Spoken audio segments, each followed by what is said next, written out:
Olá pessoal, estamos ao vivo aqui para mais uma live.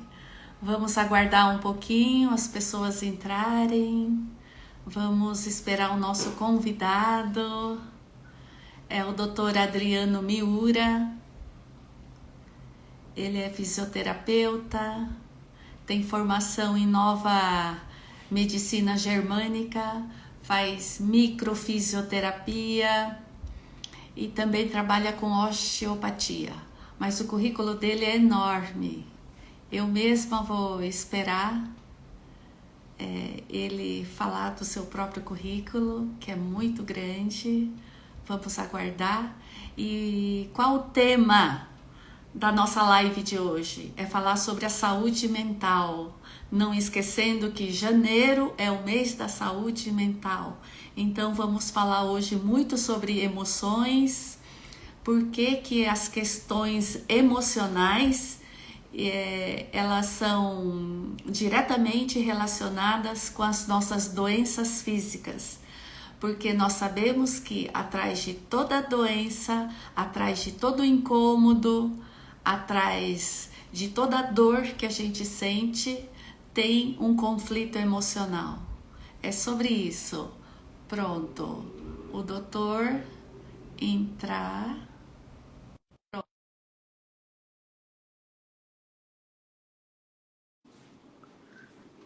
Muito bom.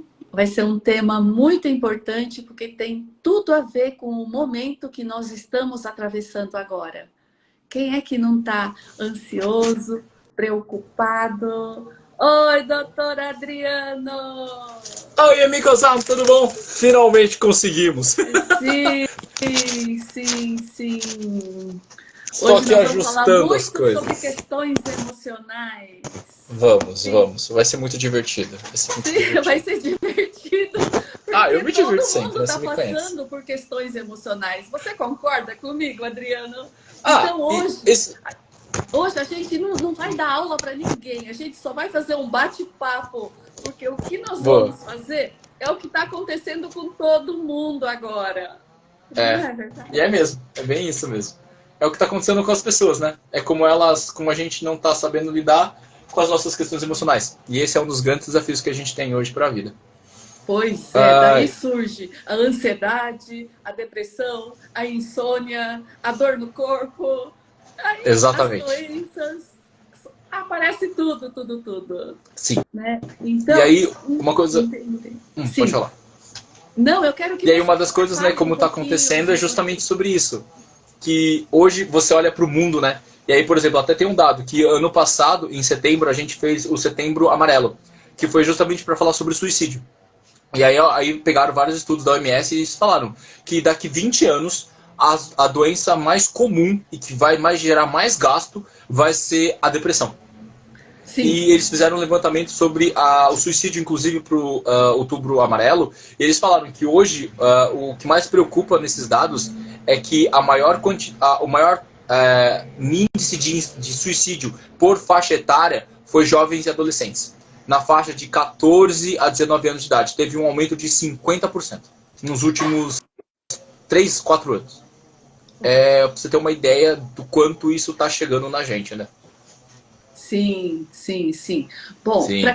para quem não pegou o início agora, o meu convidado de hoje é o Adriano Miura. Ele tem formação em nova Medicina medicina germânica germânica. Isso, ele é microfisioterapeuta também, trabalha com também. osteopatia e fora Também. muito, o currículo dele é enorme.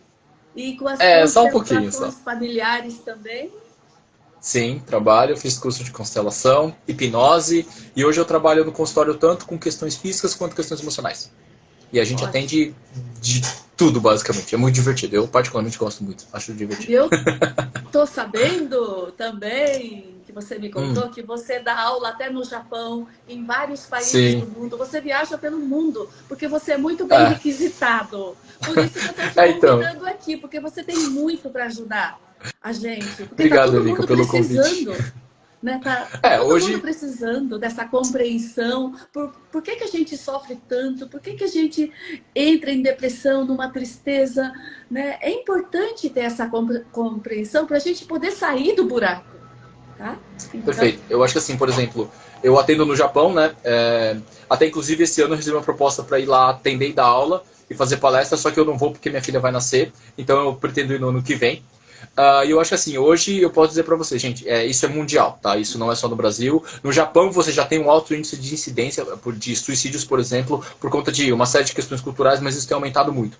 E aí a gente observa que um dos grandes desafios é que, com certeza, a medicina convencional alopática, essa dos remédios, né, ela se mostrou muito ineficaz para tratar essas doenças. Então, por conta de justamente dessa ineficácia, estão vindo outras técnicas, outros profissionais, enfim, para justamente absorver, né, pegar esse nicho que está realmente ficando à mercê daquilo que são as questões emocionais. E aí, exatamente, quando me chamaram para atender no Japão, eu iniciei, por exemplo, começar a trabalhar com a parte mais física. Só que aí eu comecei a pegar tanto a parte emocional, eu comecei a tratar a parte emocional. Hoje eu tenho um nicho muito grande lá que eu atendo, principalmente japonês, brasileiro também eu atendo bastante, e também muito americano, pessoal que fala muito inglês aí do mundo inteiro, que eu trato principalmente sobre as questões emocionais, e tem bastante. Né? E dito tudo isso, acho que assim, por exemplo, a Emiko estava falando um pouco sobre a depressão. Ou como eu citei no início, é a doença do século, gente. Do século não, eu diria que das próximas 2 décadas vai ser a doença mais comum. E aí um dos desafios, né? Por que, que isso acontece, né? O que está acontecendo? Eu gosto de dizer que um dos maiores desafios que a gente tem como humanidade, eu falo que assim, a gente vem de um processo evolutivo de 3,5 bilhões de anos de evolução. Então, a nossa genética, ela sabe o caminho dos processos. Só que a nossa mente e a sociedade, ela criou um caminho paralelo não, eu diria fora daquilo que é a sua linha biológica. Então a gente está se afastando dessa nossa biologia. E aí a gente está vivendo nesse mundo, que é caótico, que ele não é sustentável. Quando eu falo sustentável é isso. Os padrões, os comportamentos que a gente tem, eu não falo não só sustentável biologicamente, que sim, a gente está destruindo as florestas, poluindo os mares e tudo mais, mas é insustentável para a nossa biologia. E a gente está destruindo a nossa biologia. E por isso que sim, a gente acaba literalmente se matando. E aí o suicídio, né? Então, eu falo que o maior desafio hoje é a gente reconhecer a biologia, que é essa inteligência que passou por vários processos para chegar onde chegou, para a gente poder então permitir que o nosso sistema biológico saiba expressar as emoções da forma correta. Esse é o grande desafio. Na verdade, não um passo à frente, é um passo para trás. Para depois dar 2 passos para frente. exatamente. E você acabou de falar na biologia das células, tem aquele livro famoso do Bruce Lipton, que ele fala Sim, a biologia exatamente da sobre crença. isso. O pensamento tem o poder de mudar a nossa genética, nossos genes. Perfeito. Olha Sim. só. E aí, quando o Bruce Lipton ele fala sobre isso, né, qual que é a ideia que ele tem por trás? Ele fala que basicamente assim, né? Quando ele fala do pensamento especificamente, ele quer falar sobre a percepção. Então, é a forma como você encara uma situação. Eu sempre falo isso para os meus pacientes. Quando você tem um problema na vida, por exemplo, aconteceu um evento, eu falo que o problema da vida nunca é o problema, mas sempre a forma como você olha para o problema, a sua percepção. Então, a forma como você lidar com aquilo é muito importante. E aí o Bruce Lipton ele fala, então, quando você encara, a sua mente encara com uma percepção ruim, você gera uma toxina no seu corpo. Então, toxinas basicamente são suas toxinas. São hormônios que são emoções. Então, é hormônio e neurotransmissores que você não expressa. E essas toxinas, elas vão se acumulando. E aí é uma coisa que é muito interessante, né? Quando a gente fala da biologia, justamente do seu DNA. Né, você tem um processo de acetilação e ametilação, que é justamente você ativar genes e inibir genes. A partir do momento que você tem uma percepção, você gera uma resposta fisiológica no seu corpo, essa resposta fisiológica vai fazer com que você ative genes e desative outros genes. De uma forma bem simples, você pode ativar genes que te geram doenças e genes que te geram saúde. E sim, você tem essa capacidade. E é por isso que, sim, a percepção ela é muito importante na construção e na desconstrução também de uma doença física. De uma doença física, tá bom? Não só da psíquica, mas a física também. Sim, sim, sim. Então, esse é um tema realmente que está em pauta agora. E depois da pandemia, eu acredito que tudo piorou, porque exacerbou, as pessoas já tinham problema, Ah, ia levando em banho-maria, e a exatamente. pandemia apenas trouxe à flor da pele aquilo tudo que estava incomodando a pessoa. Guardado. Isso. Exatamente. A pandemia ela fez uma coisa que foi muito interessante. As pessoas elas achavam que o problema delas era o trabalho. Só que elas chegaram a uma conclusão. Não, o problema delas não é o trabalho.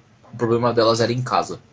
Entre a relação familiar, que como as pessoas ficavam fora, as crianças na escola, os pais trabalhando, elas não tinham, aspas, tempo de ficarem muito tempo no mesmo ambiente. Então elas, de fato, talvez não se conheciam tanto. Como também as pessoas que se trabalham, moram sozinhas e tudo mais, elas tiveram a chance de ficar muito tempo com elas mesmas.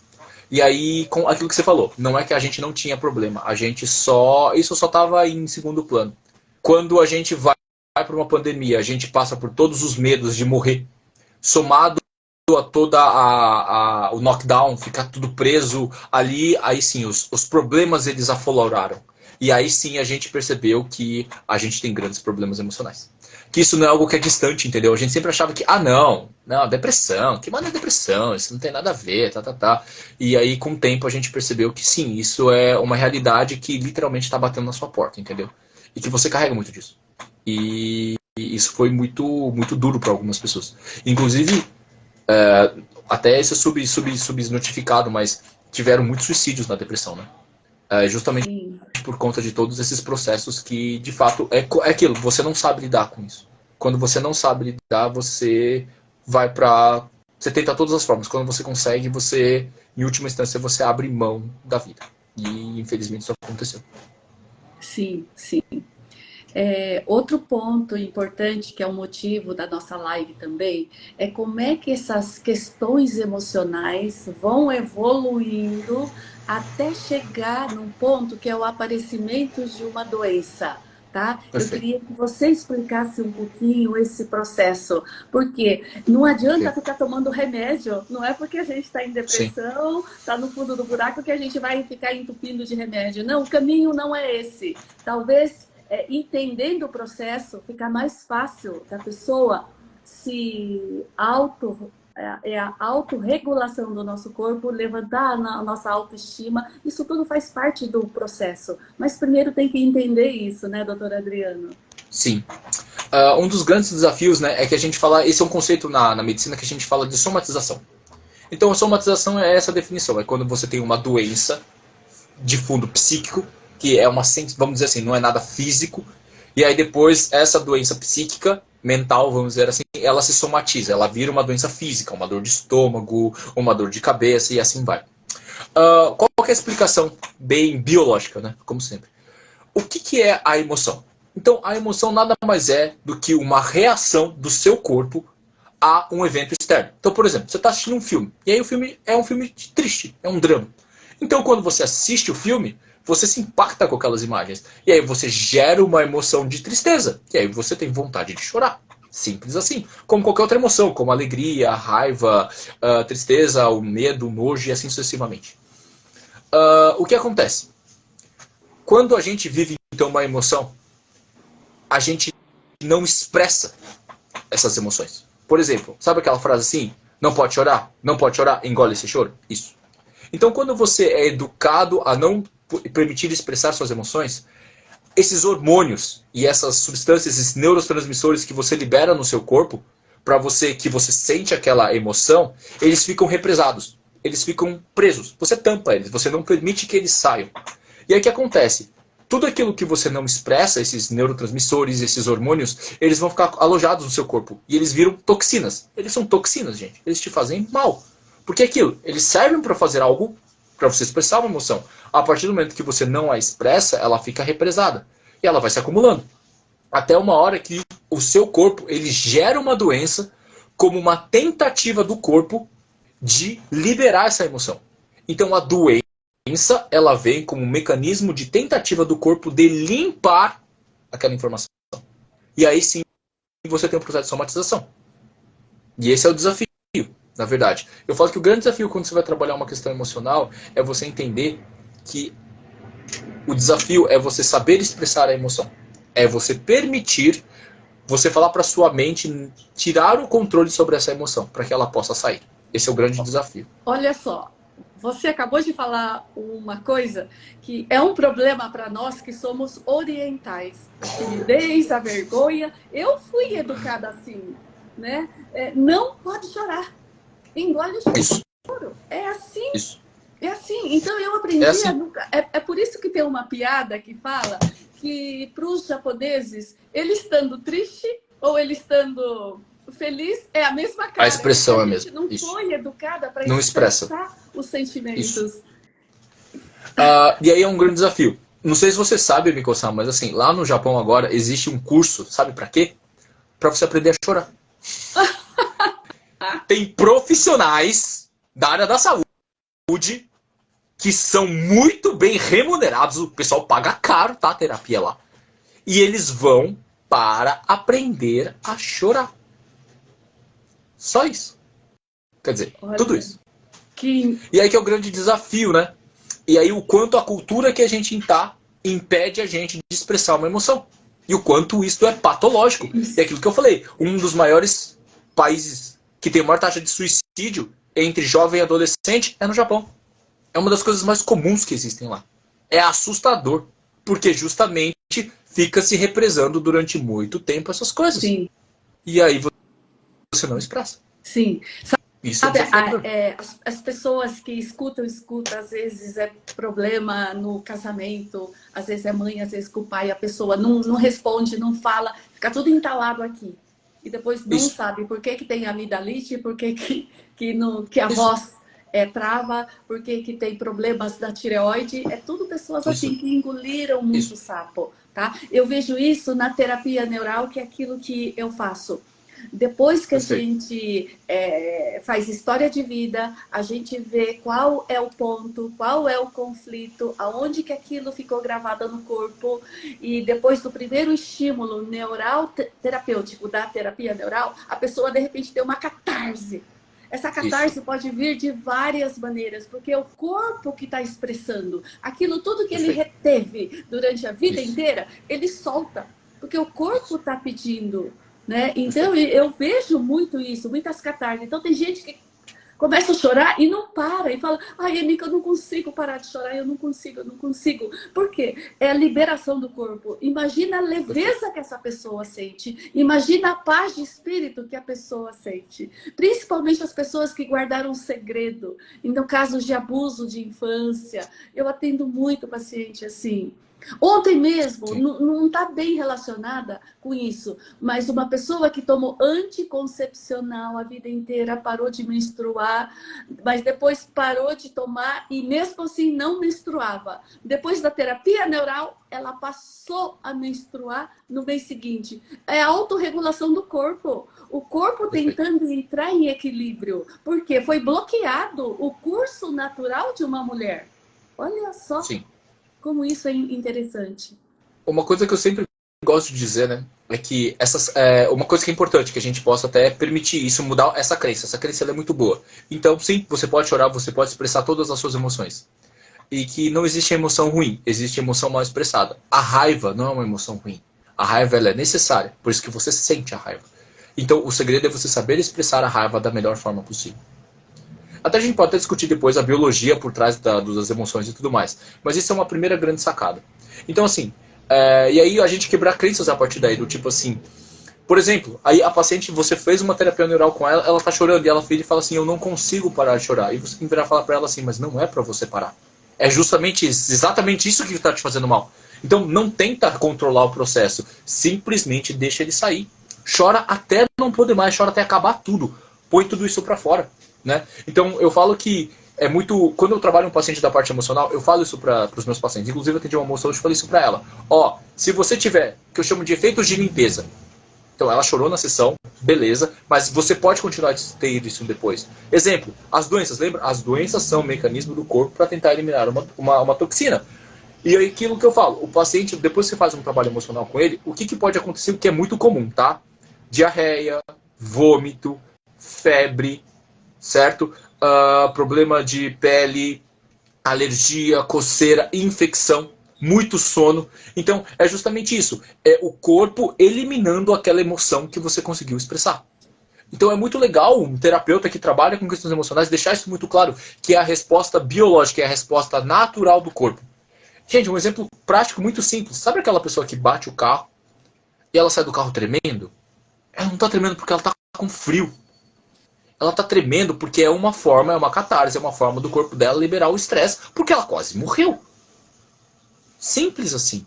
Então, mais uma vez, porque aí a cultura que a gente foi criado que expressar as suas emoções é um sinal de fraqueza.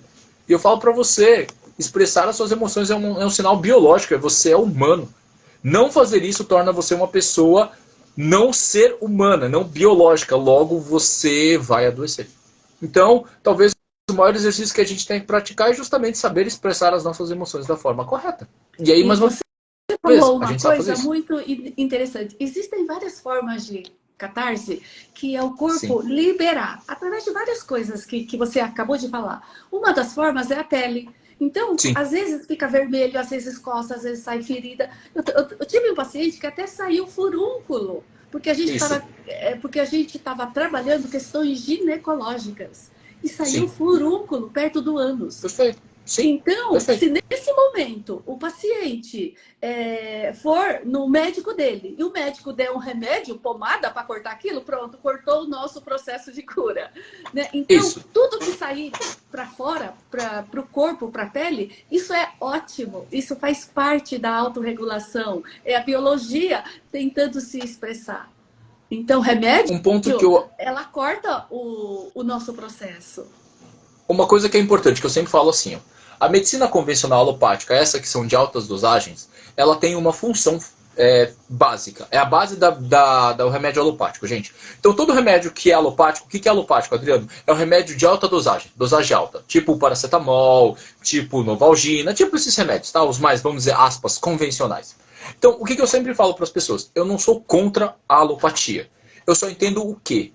Cada um tem um lugar. Isso é importante. É o conceito básico da constelação familiar. Não exclui ninguém. Você não exclui as pessoas. Você não exclui nada. Tudo tem um lugar. O ponto é você saber o lugar de cada um. Para cada um saber o que tem que fazer dentro daquele lugar e o que não faz. Então, a alopatia, que trabalha então com remédios com alta dosagem, e qual é a função da alopatia, que é a ideia de remédios de alta dosagem, é a seguinte: inibição. Por isso que todos os remédios alopáticos eles começam com antibiótico, antidepressivo, antihipertensivo, tudo antitérmico. Então é sempre anti. Então o que eles fazem? Eles vão contra o seu corpo. Então se você está gerando uma febre, você vai tomar um antitérmico para diminuir o processo febril. E é exatamente isso que a Emiko falou, você corta o processo. Um adendo importante. Dependendo do tamanho do seu conflito, a gente chama isso de massa de conflito, a sua catarse, ela pode ser tão grande que você pode morrer. Ok? Não que seja um problema morrer, ok? Mas sim, você pode morrer. E aí que é legal. Sim, por exemplo, você está fazendo lá o processo, a pessoa está muito mal. Então, eu não vejo problema em tomar um remédio alopático para realmente dar uma segurada. Você não vai morrer no processo, certo? Não precisa para tanto. Outras coisas são legais. Onde, para mim, eu indico o remédio alopático? E a resposta é muito simples. Quando o corpo ele perde a capacidade de se autorregular. Então, quando ele começa a se autodestruir, sim, você precisa de remédios que inibem o sistema. Gente, duas doenças clássicas: câncer e doença autoimune. Aí não tem muita conversa. Você pode fazer todas as outras terapias, tudo mais, são complementares, vão integrar, certo? Mas você tem que fazer os tratamentos normais, porque o seu corpo perdeu a harmonia. A gente até pode discutir por que isso aconteceu, e beleza. Mas, nesses casos, sim, é interessante. E quando você tem uma resposta exacerbada também. Outra coisa que eu também gosto quando você tem que tomar um remédio alopático. Por exemplo, chega um paciente com depressão. Depressão profunda. Cara, não adianta ele fazer. Ele não vai querer fazer terapia, ele não vai querer fazer nada.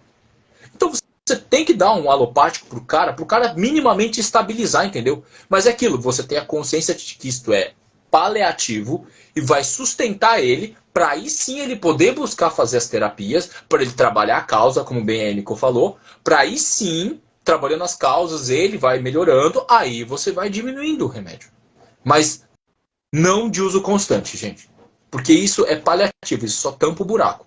E você vai se intoxicando, porque eles são remédios de alta dosagem. E aí, obviamente, ele vai te intoxicando, ele vai te gerar efeitos colaterais. E aí vocês podem observar. todo remédio alopático ele tem um monte de efeito colateral. Porque justamente é uma dosagem alta, porque ele inibe o sistema. Exatamente. E a gente sabe que o motivo dessa live de hoje, voltando ao assunto inicial, é o Janeiro Branco, tratar da nossa saúde mental e que é esquecido. A nossa falta de autoestima, o autocuidado, o amor próprio é o que está faltando hoje em dia em nós. A gente se preocupa com os outros, com o mundo, com o externo e esquece de cuidar da gente, né? E a gente vê essa falta de cuidado que a gente tem. Então a gente tem que resgatar isso, porque é isso que vai te levar para frente. É isso que vai fazer a gente superar as nossas tristezas, a depressão. Então tem que ter, precisa ter precisa alavancar isso, para a gente não ficar lá atrás. Eu queria que você falasse um pouco sobre isso.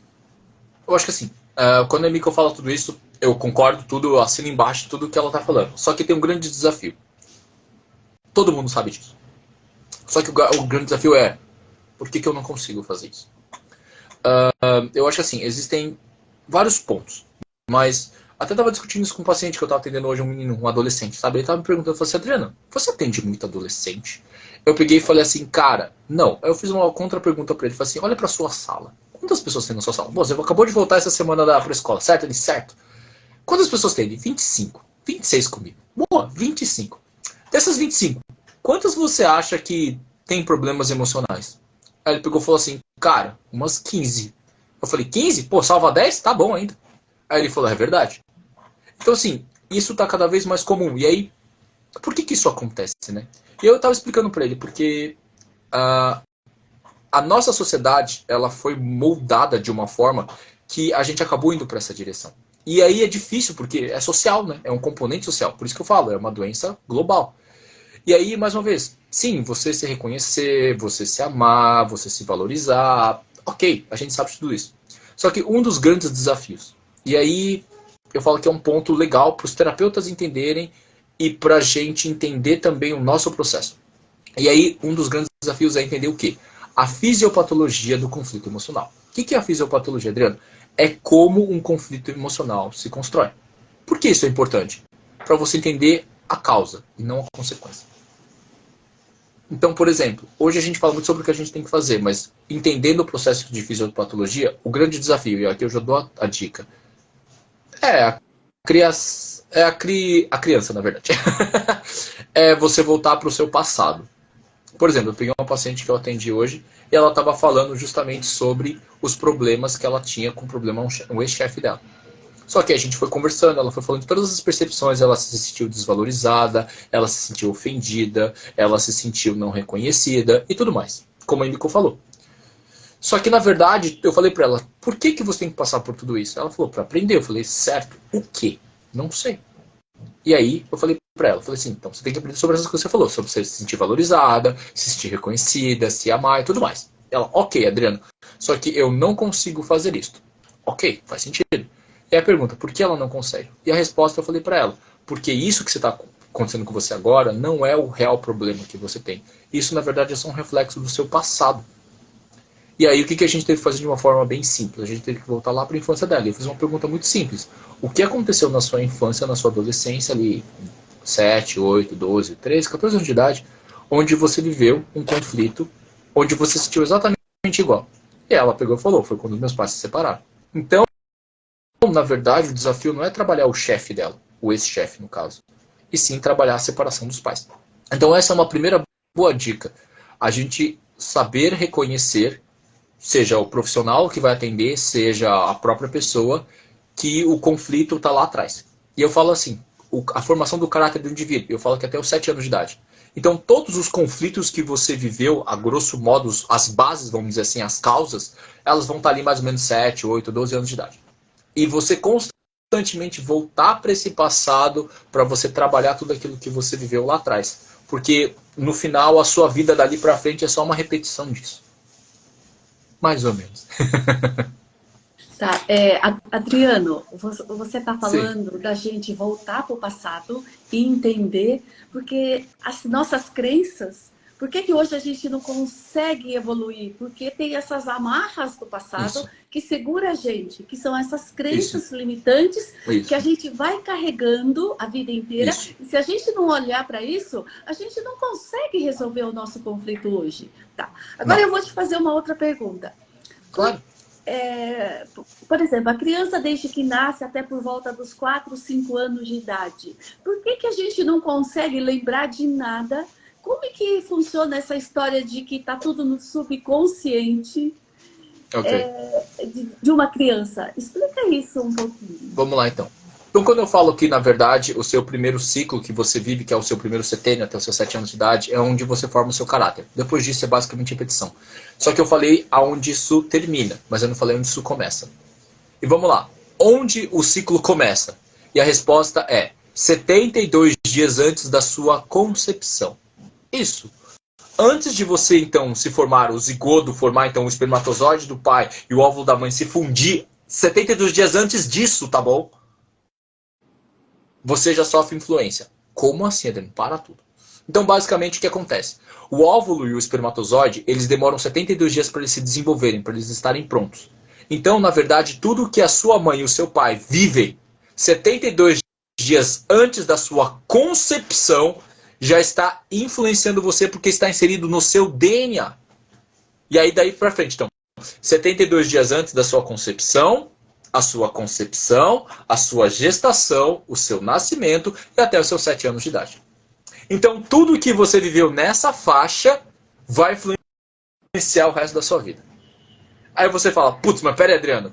Esse que é o que falou, mas pera aí, eu só lembro, sei lá, quando eu tinha 5 anos de idade pra frente e olha lá ainda. Isso, você não lembra de quase nada. E aí que é interessante, não é porque não é consciente que não está gravado em você. E aí a pergunta, aonde fica gravada a memória emocional inconsciente, que não é consciente? E aí a primeira resposta, ela fica gravada no seu primeiro tecido embrionário. Dentro da embriologia você tem tecidos que se formam primeiro. E aí, vou até fazer a pergunta. Eu não sei se fizer a pergunta para mim, mas vou fazer para mim, que se vocês quiserem responder, vocês podem responder. A gente se forma de dentro para fora ou de fora para dentro? Alguém tem alguma ideia? Emiko-san, você tem alguma ideia? Chuta, 50%. No máximo você erra. E aí? Pois é. Eu acho que a gente forma de fora para dentro. Porque eu estou pensando no zigoto, né? Eu estou pensando naquele feto que ele se invagina para formar o embrião. Eu estou pensando nisso, eu não sei se... E você está certíssimo. Nós somos formados a partir de 3 folhetos embrionários, ectoderma, endoderma e mesoderma. E o primeiro tecido que se forma depois de você forma o zigoto, você tem a proliferação, a mórula, e ela forma blasto, o blastocele forma o endoblasto, o ectoblasto. O ectoblasto vai formar, então, o ectoderma e depois o endoderma, ele invagina. Então, o que significa? Que o primeiro tecido que se forma é o ectoderma. E aí a pergunta, organogênese, quais órgãos o ectoderma forma? Respectivamente, a sua epiderme, então não é sua pele inteira, mas é a sua epiderme, essa camada mais superficial, e o seu sistema nervoso, a grosso modo. Forma outras coisinhas, mas vamos deixar assim. Então, na verdade, a sua memória emocional inconsciente, ela não está no seu cérebro, mas ela está, na verdade, na sua epiderme. E esse é o primeiro conceito da microfisioterapia. São microtoques que vão estimular a sua epiderme para que, então, você possa apresentar a memória emocional inconsciente e você tem liberação. Por exemplo, é muito comum você estar fazendo uma sessão de micro, você não está falando nada com o paciente, você está fazendo microtoques com ele e o paciente começa a chorar do nada. Ele tem uma catarse do nada, aspas, aspas. Por quê? Porque você acessou uma memória inconsciente. Ele precisa liberar essa emoção. E aí sim, você consegue liberar tudo isso. Então existem hoje técnicas específicas, a microfisioterapia e o toque epidérmico são algumas delas, que trabalham justamente em cima dessa memória emocional inconsciente, que ela está totalmente fora do seu campo de consciência, então você não lembra. E aí a segunda explicação que eu tenho para vocês também. Por exemplo, por que quando a pessoa ela passa por um acidente, ela bateu o carro, aí você pergunta para a pessoa, o que aconteceu? A pessoa vira e fala assim, eu estava dirigindo e quando eu fui ver, eu estou sentado aqui. Ela não lembra, ou ela lembra só de algumas partes do que aconteceu. E aí, por que ela faz isso? E o seu sistema emocional, ele tem uma capacidade muito interessante. Ele vai te proteger ao máximo. O seu consciente, ele processa 1 bit por segundo. O seu inconsciente processa 1 bilhão de bits por segundo. O que isso significa? Que quando o seu sistema vê que você está passando por um estresse, um trauma muito grande, e ele vê que o seu consciente não dá conta, o que, que ele faz? Ele desliga. Ele desliga o seu consciente. Você desliga. Você sai da Terra. E aí, quando o conflito passa, você volta. E é por isso que é muito comum quando as pessoas passam por grandes estresses, elas não lembram. Ou elas lembram só de partes daquilo. Porque, de fato, não ficou gravado no consciente da pessoa. Tá no sistema dela, tá na célula dela. Isso eu garanto. Mas não é necessariamente consciente, tá? Por isso que a pessoa não necessariamente vai lembrar também. Adriano, às vezes não é a própria pessoa que, para se defender e não entrar em contato com aquela dor daquele conflito, ela simplesmente passa uma borracha. Eu achava Isso, mas isso é interessante, Amico. Não é consciente. É isso que eu quero te dizer. Não é consciente. Ela não controla isso. Ela simplesmente... Você olha pra cara dela e fala assim, eu não lembro. E você vê a verdade nos olhos dela. Ela não lembra. Mas por quê? De novo, é biológico. Não é algo que você controla. Não é tipo, eu vou esquecer isso. Esqueci. Isso não existe. Você não esquece, entendeu? Então é algo que o sistema dela proporciona a dela. É um mecanismo de defesa. Essa é a resposta. É um mecanismo de defesa. Então isso é biológico. Isso não é picuinha, vamos dizer assim. Vou dar um exemplo clínico que eu atendi uma vez um paciente que ele veio para trabalhar um trauma que ele foi assaltado. Ele estava numa casa na praia, de férias com os amigos, e aí entraram pessoas assaltantes, sabe? Isso é coisa, tipo, ficaram lá, fizeram meio que roubaram a casa e tudo mais. Ele falou assim, Adriano, pra mim, durou 15 minutos. Eu lembro de 15 minutos. Só que eu tava com os meus amigos tal, e aí depois a gente fazendo os meus depoimentos, quando eu falei 15 minutos, o policial achou estranho. Ele pegou e falou assim, mas se a gente colocar desde a hora que vocês ligaram até a hora que começou, são 3 horas. Ele pegou e falou assim, eu não lembro. Eu lembro disso. Pra mim foram 15 minutos. E ele não lembra do resto. E os amigos contando pra ele, olha, eles fizeram isso com você, fizeram isso com você. Ele não lembra. Ele não lembra. Porque, de novo, não é consciente. Tá? Não é consciente. Não é algo que você controla. Você não escolhe o que você quer lembrar ou o que você não quer lembrar. Seria muito fácil se fosse assim.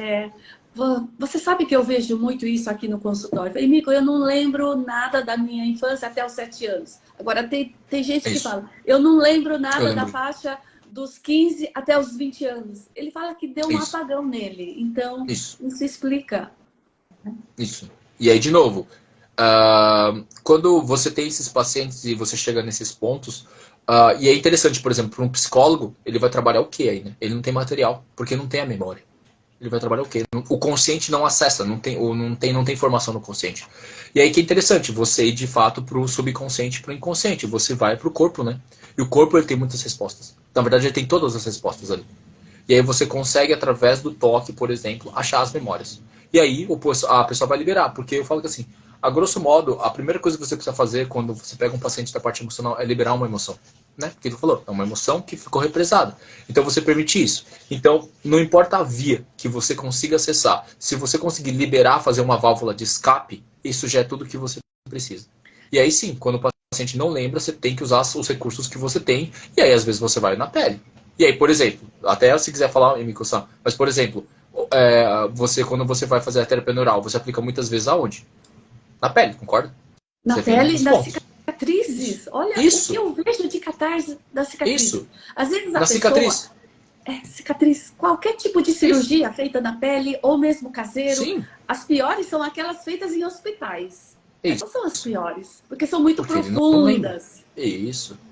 E aí você percebe, porque ali você vê que não tem consciência. A pessoa ela só tá aplicando só porcaína. Só que é aquilo.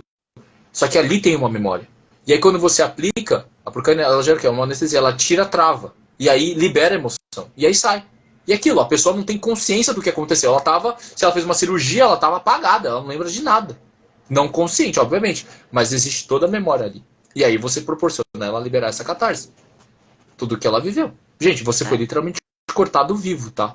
Biologicamente falando, o que isso significa? Significa...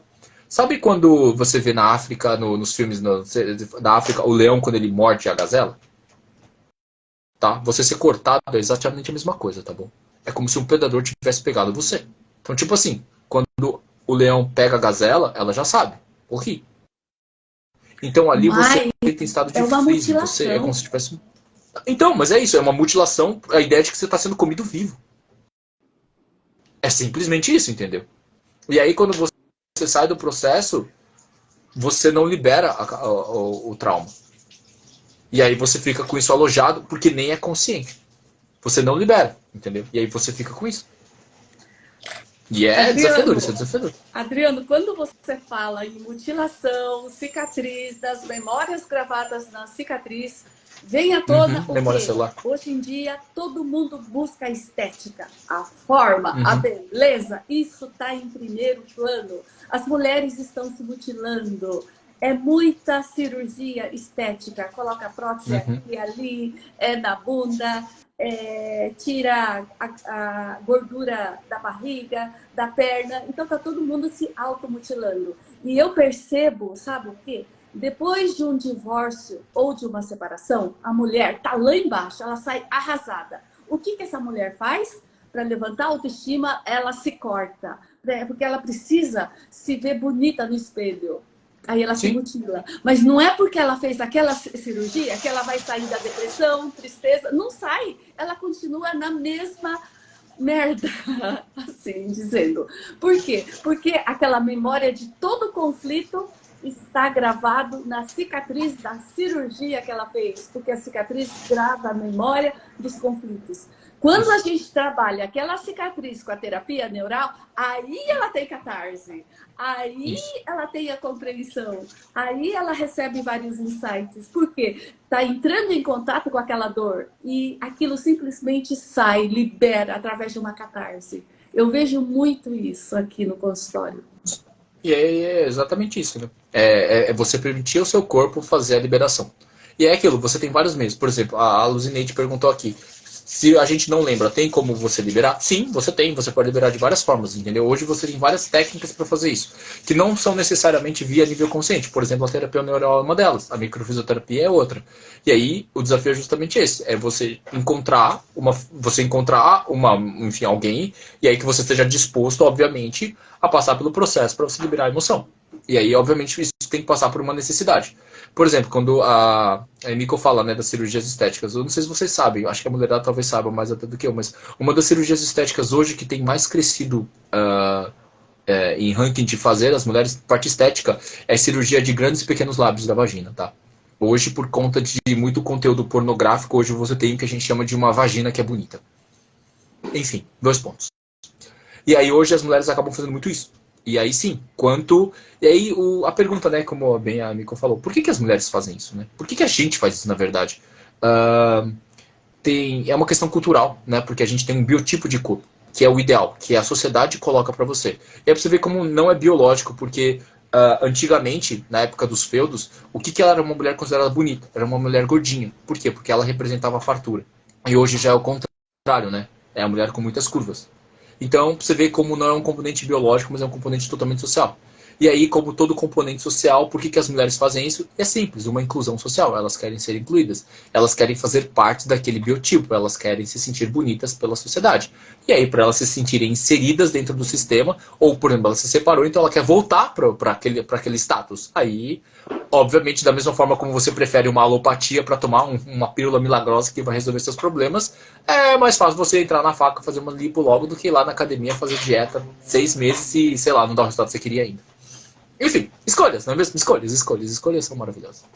Pois é. Aí entra, nesse momento, a importância do autoconhecimento. É a gente enxergar dentro, enxergar nossa sombra, né? Saber de onde vêm os conflitos. É assim que a pessoa vai conseguir se elevar na vida, né? Então, a gente tem que olhar para dentro, tem que ter coragem para isso. Porque essa Isso. mudança de... Sim. Pode falar. Então, essa mudança de pensamento nosso é que vai fazer a gente gerar um novo estilo de vida. Porque senão a gente fica na mesmice a vida toda e não consegue evoluir. Eu concordo. Eu acho que assim, esse realmente é o ponto, mas eu insisto, ainda é difícil, sabe? É fácil falar, mas de fato você olhar para suas feridas emocionais, elas doem muito. Então, eu acho que assim, você tem que estar muito, eu falo, às vezes você tem que estar muito mal para falar, ok, cheguei no fundo do poço, para realmente buscar uma ajuda, buscar uma terapia, buscar alguma coisa que você sinta que você pode fazer. E eu vou falar para você, gente, eu já fiz esse processo, faço isso com os meus pacientes até hoje. É sempre libertador, mas também é muito sofrido, é muito doído. É aquilo, né? Você vai lidar com emoções que você não expressou. Então, vem raiva, vem tristeza, vem medo, vem muitas coisas. Mas, com certeza, eu acho que o importante é a gente reconhecer isso. Não é tentar tampar isso, entendeu? É aquilo, é entender que todas essas coisas que a gente falou, de você fazer uma cirurgia, de você tomar um remédio, que isso é paliativo, entendeu? Que realmente esse exercício de você olhar para dentro de si. Aquilo que eu falei, na pandemia a gente fez isso, e a gente percebeu o quanto a gente está doente. E aí agora é a chance que a gente tem, né? De poder estar fazendo algo diferente. E é isso. E aí eu falo que não é nem só pra gente, né? Mas obviamente, de primeiro sempre por você, mas para as próximas gerações, né? Eu observo isso. Hoje eu atendo muita criança no consultório de 7, 8, 9, 10 anos de idade. E é assustador, tá? Você vê que como essas crianças estão já tão novas, já com tantos problemas emocionais. E é por isso que, mais uma vez, nos últimos 10 anos, teve um aumento de mais de 50% no índice de suicídio entre jovem e adolescente. Porque justamente está faltando muito dessa base, né? E eu falo que o grande desafio da criança e do terapeuta quando vai tratar uma criança não é a criança, são os pais. E aí o quanto você tem que se trabalhar, né? Isso é fundamental. Eu Tá. diria essencial. Adriano, você não acha que o que impede as pessoas de evoluírem, de buscar ajuda, de buscar o autoconhecimento, de olhar para dentro, não é a gente se sentir a vítima e ficar culpando o outro? É você que é culpado, eu não tenho culpa nenhuma, é eu que sou a vítima, o culpado é o outro, é Deus, é a sociedade. E a gente não busca, porque a gente está fazendo isso com o nosso dedo, enquanto a gente tinha que fazer é isso, né? Apontar para Apontar para nós dentro. mesmos. Sim. E isso impede as pessoas. É o vitimismo. Eu acho que assim, Emílio, são várias coisas, né? Obviamente são questões culturais, enfim, tudo mais. Mas com certeza a ideia de você ser responsável por você, né? É muito cômodo, eu falo que é cômodo e incômodo. É muito cômodo você culpar uma terceira pessoa, só que é muito incômodo pelo fato de que quando você coloca a culpa num terceiro, você tira toda a autonomia, toda a sua autonomia. Então, resumindo, a culpa é dele, então se eu não posso mudar ele, a minha vida vai continuar desse jeito, entendeu? Então, é a pessoa só realmente bater no peito e falar assim, ok, precisamos mudar. Quer dizer, eu preciso mudar. Né? E aí realmente começar a olhar para dentro, começar a fazer seus processos. Eu falo que todas as pessoas que você atrai no final são pessoas para te mostrar aquilo que você tem que mudar em você. Porque se a pessoa faz algo que te incomoda, é porque isso reverbera em você. Isto, em algum nível, é seu também. Então é algo que você tem que trabalhar. E realmente, são várias. Eu falo que sim, são várias crenças que a gente precisa quebrar. Porque, mais uma vez, a nossa sociedade ela se afastou da biologia. Então, não faz sentido. E aí, a sensação que eu tenho é que. Eu já até comentei isso com você, né? A gente pós-sessão ali, mas assim. Que muita gente vai ter que ficar muito doente. Muita gente vai ter que morrer. Pra gente parar, olhar e falar assim: ok, esse não é um bom caminho. Este não é um bom caminho. Isto é um pouco assustador. Mas, de fato, a gente só vai tomar consciência disso depois que a gente chegar nesse nível, né? Então, quanto mais cedo a gente ter a consciência de tudo isso, acho que esse é um bom primeiro ponto. A gente saber dessa saúde emocional, tá? Dessa saúde, perdão, dessa saúde mental, dessa saúde emocional, saber reconhecer que isso existe, que não é balela, que não é história, que não é viajado isso daí. Não, isso é ciência e hoje tem vários estudos que comprovam o quão a sua emoção influencia na sua saúde, certo? Não só na sua saúde, mas em todas as pessoas à sua volta. Então, isso é fundamental. A gente olhar com seriedade para tudo isso, e aí sim você buscar pessoas profissionais que podem estar te auxiliando, profissionais sérios, sim, também tem muito picareta aí, certo? Que faz muita coisa, que fala que faz e não faz, óbvio que não faz. Realmente pessoas que são bem estudadas, que são bem conhecidas do assunto, para que elas possam te dar todo o respaldo, para que você possa fazer uma pessoa que te acompanhe em fazer todo esse processo de cura, dessa cura emocional. Sim, a cura emocional. E esses conflitos todos, a ansiedade, a depressão, está diretamente relacionada com a insônia. Insônia parece que está sendo o mal desse momento. Está todo mundo reclamando disso. A falta de dormir, que não consegue, que vem um monte de coisa na cabeça. E a gente sabe que tem a terapia do sono também, de ajudar. E eu queria que você falasse um pouco sobre isso. Vamos lá então. Quando a gente fala sobre a insônia, a primeira coisa que a gente tem que entender é sobre a fisiologia do sono. Como é que funciona, né?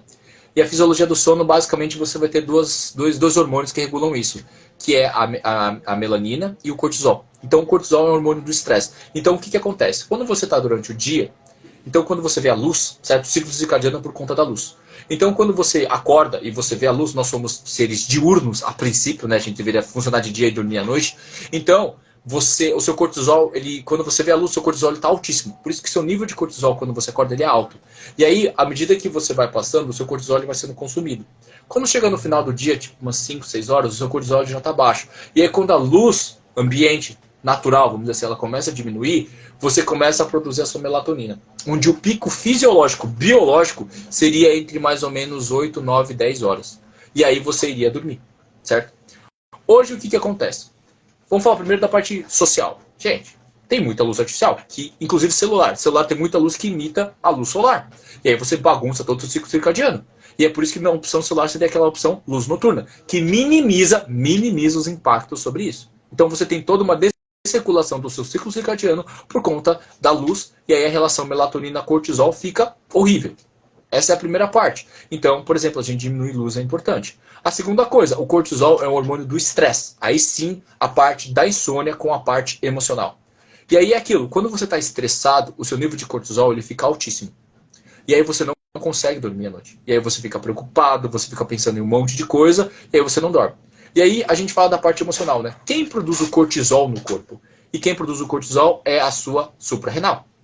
E a gente fala que a suprarrenal, biologicamente falando, o sentido biológico da suprarrenal é uma direção.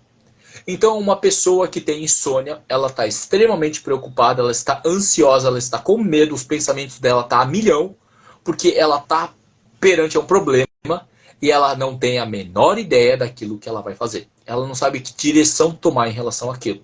E aí ela fica com a mente dela fritando 1000 horas por noite, por dia, por todas as horas, para tentar encontrar uma solução, um caminho em relação àquilo.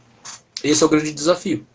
E aí o quanto a gente se estressa por certas coisas que talvez a gente não decida. Ou melhor, a gente fez a nossa parte, então não precisa se estressar muito mais do que isso, né?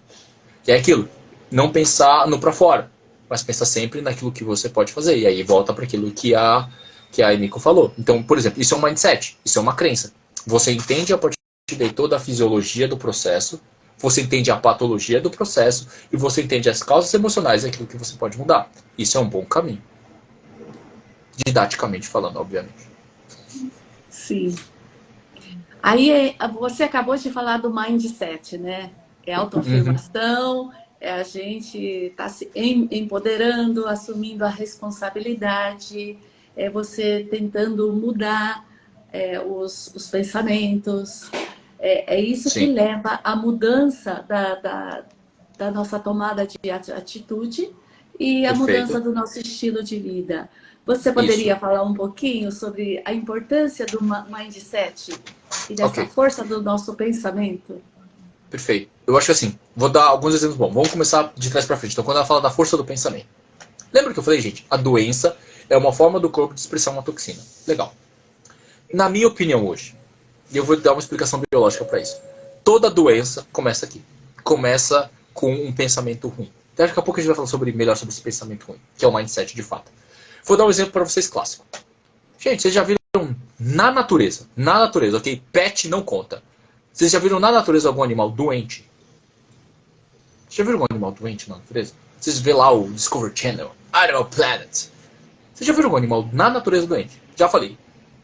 Pet não conta. Por quê? Pet tem um dom. Mas na natureza, o que acontece? Eles não ficam doentes. E se eles adoecem, eles morrem. Outra coisa que é muito interessante. Você já viu um leão alfa? Meu, ele é todo musculoso. Ele é todo forte. Vocês já viram um leão fazer crossfit? Pra ficar no shape? Não, você não vê eles fazendo isso. E aí, por que, Adriano? Por que eles não adoecem? Porque eles têm aquele biotipo. E a resposta, porque eles permitem que o sistema deles funcione naturalmente. Por quê? Porque não tem uma mente que gera o ruído. Então, se eles têm uma emoção, eles expressam a emoção. Porque não tem uma mente falando não pode expressar, porque eles vivem a biologia deles. Acabou. Só que aí quando você pega um ser humano ou um pet, um cachorro que fica em casa, aí o cachorro vai latir, não late, não é pra latir, fica quieto. Vai fazer xixi, não é pra fazer xixi, é pra fazer xixi lá. Isso, aí o cachorro tem um dono que controla ele, a mente. E é por isso que os pets adoecem tanto quanto os donos. Então, o primeiro desafio é a gente entender que a nossa mente gera os primeiros gatilhos para você ficar doente. E é por isso que na natureza os animais não adoecem. Segundo ponto. Quando a gente fala de mindset, então, mindset é percepção. Percepção é ponto de vista. E aí a gente volta para a ideia, aquilo que eu falei no começo. O problema nunca é o problema, é a forma como você olha para isso. Então, o mindset é você mudar a forma como você olha, é o seu ponto de vista. Só isso, é a sua percepção. Vou dar um exemplo para vocês de um paciente que eu atendi hoje. Ele faz aula de beisebol, e aí ele estava na aula, e aí o sensei, né, o professor dele, chamou ele e falou assim, ó, cara, você errou essa bola aqui, a gente perdeu por sua causa. Ele ficou mal pra caramba. Pô, como assim? O cara não pode falar uma coisa dessa. Ele ficou super mal, com razão. E aí ele veio e ficou super chateado. Pô, meu, o cara falou isso. Aí eu peguei e falei assim, lembra, é percepção. Você pode, então, olhar isso de uma forma bem simples, de uma forma positiva ou de uma forma negativa. Eu peguei e falei bem assim pra ele, vamos tentar olhar de uma forma positiva. Por que você acha que ele falou isso pra você? Ele, como assim? A intenção é boa ou é ruim? Ele falou, ó, é boa, ele quer me ensinar. Ele é meu professor, ele tá me ensinando a jogar. Eu falei, isso. Então entenda, a ferramenta é boa. Quer dizer, a intenção é boa, ele quer te ajudar. Só que a forma, a ferramenta que ele usa de te expor e de falar que você errou e que perdemos por sua causa, não é legal. Isso. Então, o fato dele pegar e transformar a crítica em algo construtivo é o mindset dele. Ele transformar isso em algo bom. É isso que eu falo. Fizeram um estudo, gente, com pessoas centenárias. Pegaram lá todas as cidades do mundo, foram lá para Hokkaido, para o interior da Grécia. Pegaram todas as pessoas, cidades onde mais tem centenários do mundo. Eles foram ver, né? E aí basicamente assim, gente. Cidades litorâneas. Uma dieta super mega variada e rica.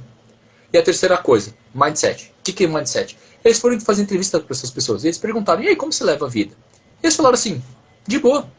O que não tem, não tá resolvido, então deixa lá, não dá para fazer. O que não tem remédio remediado tá. E sempre pensando em coisas boas. Ah, vai dar tudo certo, a gente vai viver tranquilo. Aí você vê, eles são pessoas que não é que eles não têm problemas, mas eles escolhem olhar para o problema de uma forma mais tranquila. Isso é mindset. Simples assim. Sim, esse é o segredo da vida. Porque quando a gente usa esse mindset, vê o lado positivo de tudo, acabam os problemas. Porque você consegue entender o que aquilo está te trazendo. O que aquela pessoa que te incomodou está te trazendo. Qual é o ensinamento do quilo? Qual é a nossa lição? Qual é a nossa compreensão? E atrás de uma doença é a mesma coisa. O que aquela doença está te trazendo para você aprender? Então tem muita coisa que na hora a gente fica da vítima, olha o que está acontecendo comigo, aí eu tô doente, eu tô ruim, e a gente não enxerga esse outro lado. Aí está a importância do mindset. Eu acho que aprendendo isso como uma filosofia de vida, você encara a vida de uma maneira muito boa. Eu acho que você está encerrando essa live de hoje com esse pensamento maravilhoso, que é ver o lado bom de tudo. Porque a gente já passou 1 hora, tá bom? Nossa. Foi muito rápido. Foi muito rápido. Nossa, passou. Pois é, mas eu tenho certeza que a gente está terminando, né, com esse janeiro branco, né, falando das emoções, relacionando com as doenças e o que a gente pode fazer para mudar isso. E essa virada de pensamento é uma grande sacada. Tá? E eu queria saber se você queria falar mais alguma coisa para o pessoal, porque já estamos nos penúltimos. Vamos lá, então. A última coisa. Como você muda o seu mindset de uma forma bem simples? E a resposta é agradeça. O que é agradecer? Agradecer, eu digo, agradecer não as coisas boas, porque essas são fáceis, mas é você agradecer as coisas, aspas, ruins, as coisas difíceis, porque é a partir dessas que você cresce. Quando você olha para um problema e você agradece, você já olha ele de uma forma positiva. Isso já muda seu mindset. E aí a segunda coisa que você tem que se fazer é se fazer a seguinte pergunta: o que eu tenho que aprender com isso? Quando você consegue fazer essas duas coisas, você muda seu mindset. Você muda a forma como você olha para a vida, você muda a forma como seus genes vão ser expressados, você muda da saúde, da doença para a saúde. Sim, isso é comprovado cientificamente, gente. Então, de uma forma bem simples, mas bem profunda, que tem toda uma base para tudo isso, mas agradeça. Esse é o grande exercício da vida. E, aproveitando a deixa, Emiko-san, muito obrigado. Eu agradeço pela oportunidade, pelo convite de estar falando aqui para essas pessoas, para esse público. Agradeço a todas as pessoas que me assistiram até agora, que compartilharam, que aprenderam e que, por favor, vocês passem esse conteúdo adiante. O mundo precisa saber sobre tudo isso. Exatamente. O planeta precisa, tá? Porque estamos todos doentes de alguma forma, ou no pensamento ou no corpo físico. Então, Perfeito. essa live vai ficar gravada e eu vou divulgar isso para o mundo inteiro. Fica tranquilo. Obrigado, tá amigo. bom? Eu que Vai estar agradeço. aqui no nosso Obrigado, Instagram. gente. Tá? Muitíssimo obrigado Tchau. para você, Adriano, e para o público que esteve presente até agora. Muitíssimo obrigada. Até uma próxima, gente. em breve. Até, tchau. Tchau.